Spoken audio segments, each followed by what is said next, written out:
Ilang tricycle at pedicab na dumaan sa National Highway sa Mangaldan, Pangasinan, inimpound ng pulisya. Sundan sa Ratsyada Probinsya.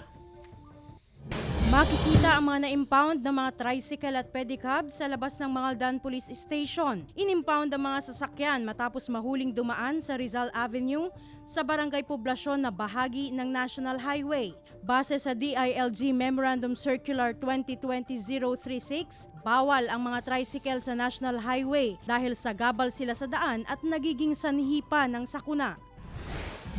Sa Ilocos Sur, dumami ang returning resident sa probinsya matapos isailalim sa General Community Quarantine ang maraming rehiyon. Ikinadismaya rin ng ilang Rural Health Unit ang hindi pagsunod sa protocol ng mga returning at stranded individuals. Bagamat wala nang naitatalang kaso ng COVID-19 sa lalawigan, babala ng health officer, huwag magpakampante at sumunod pa rin sa health protocols. Dumating na ang provincial bus ng Abra na sinakyan ng 11 OFW na stranded sa Metro Manila.